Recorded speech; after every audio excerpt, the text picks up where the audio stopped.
یقین داشته باش که خداوند تو را برگزیده است به میهمانیش.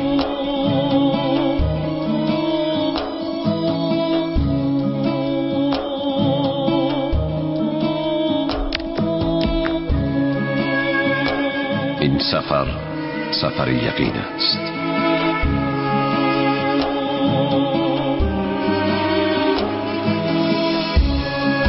اینجا رفیع ترین و آسمانی ترین نقطه زمین خاکی است.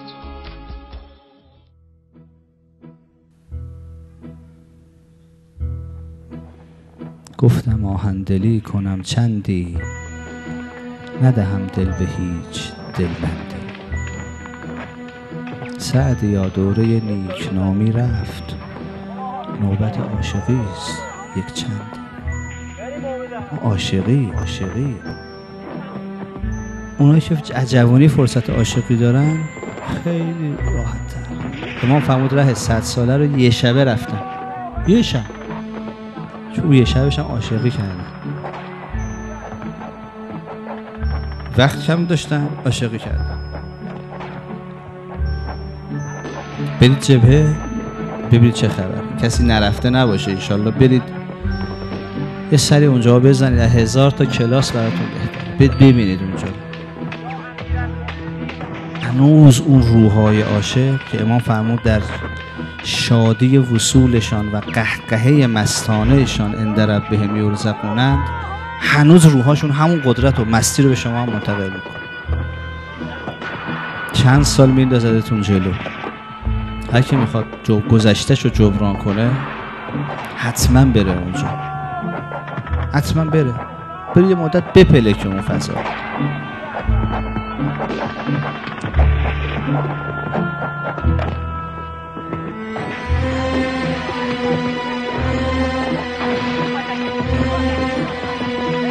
چجوری شب عملیات ترانه میخوندن، چجوری شاد بودن، چجوری با اون سابقه میذاشتن توی شهادت، چجوری وقتی به یکیشون میگفتش، یعنی بدترین خبر شب عملیات این بود که به کسی میگفتن تو نباید شب عملیات بیای.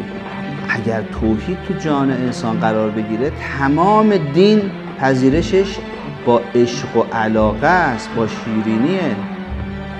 تو این توحید هست که 8 سال دفاع مقدس ایجاد میشه که چه صحنه‌هایی هست اصلا تو ارتباط با خدا. بعد یه ترکش گردن کلوف خورده، چند ثانیه چند لحظه دیگه میره، آخ بگه، ترکش زده 2 تا پا رو از بین برده، میری بالا سرش داره ذکر میکنه، نصف شده بدنش،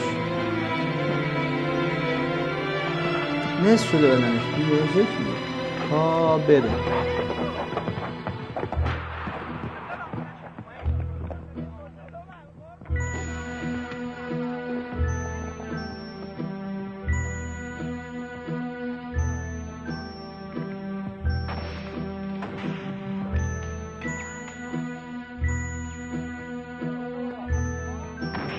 چرا جبهه اینقدر سازنده است؟ چون شما وقتی وارد اون منطقه میشید، الان هم هر کس بره همین رو میفهمه.